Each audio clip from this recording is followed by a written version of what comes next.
finally revealed.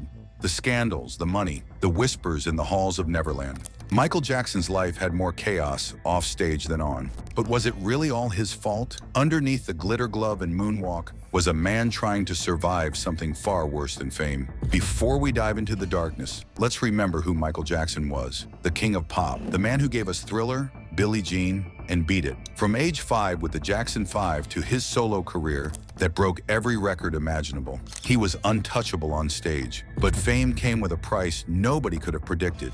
Success isolated him from the world. The bigger he got, the stranger he seemed. And the more the public watched, the more they whispered. By the 1990s, those whispers became accusations that would haunt him until his death. The child who entertained millions had become a man the world couldn't understand. We all know about the major cases. In 1993, a civil lawsuit accused him of inappropriate conduct with a minor.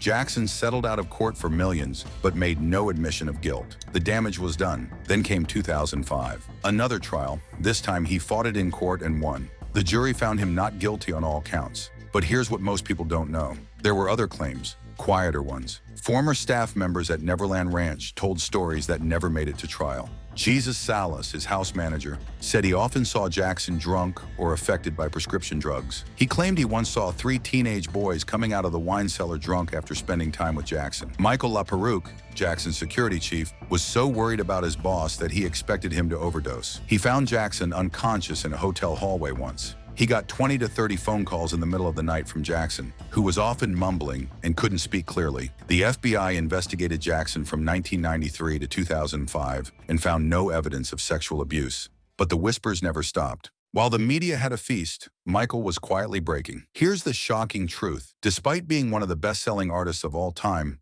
Michael Jackson died with over $500 million in debt. How does that even happen? It started with Neverland Ranch. In 1988, he bought the 2,700-acre property for up to $20 million.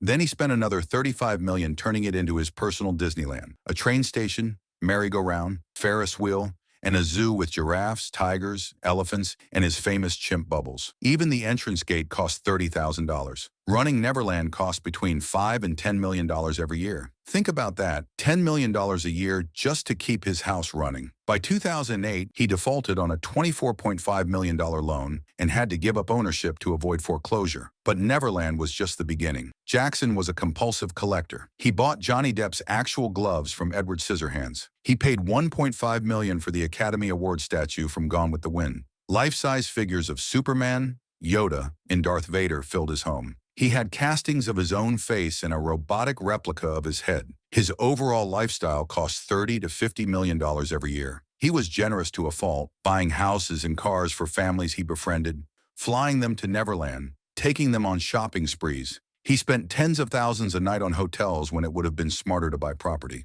The worst part? His advisors were making it worse. One former advisor estimated that Jackson's team squandered $50 million on deals that never worked out. Bizarre amusement park ideas and computerized Marvel comic book characters. Movie and music projects that never got off the ground ate up another $50 to $100 million. Jackson never changed his spending habits even as his income dropped. He spent $20 to $30 million more per year than he earned. He was asset rich but cash poor. He owned valuable things like his share of the Sony music catalog, but he refused to sell them. Instead, he kept borrowing money at interest rates as high as 16.8% annually. His debt had been mounting since 1993. By 1998, he owed $140 million.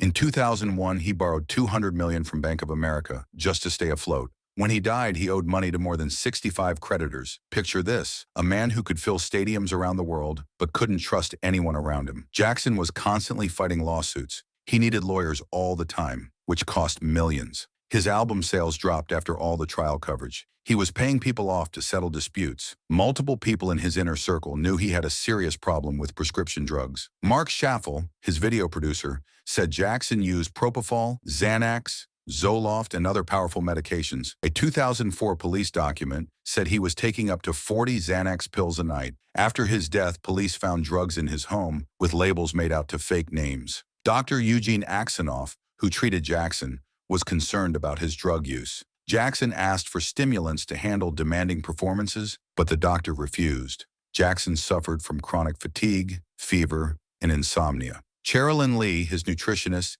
said Jackson asked her for propofol to help him sleep just a month before he died. She refused. This wasn't a sudden problem. This was years of pain, isolation, and dependence on medication to function.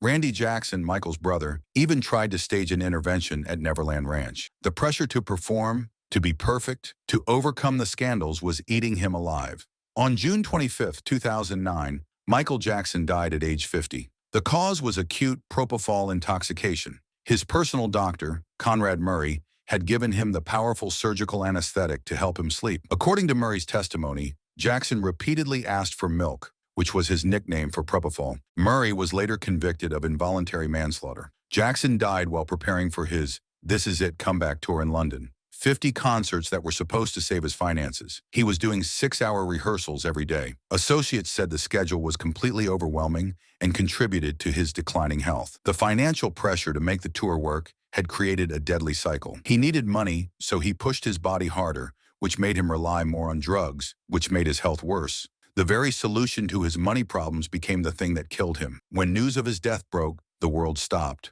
Suddenly, the same media that had torn him apart was celebrating his genius. Fans gathered outside his star on the Hollywood Walk of Fame. His music shot to the top of the charts again. Here's the incredible irony. Jackson's estate has made over $2 billion since his death. The same assets he wouldn't sell while alive became gold mines after he was gone.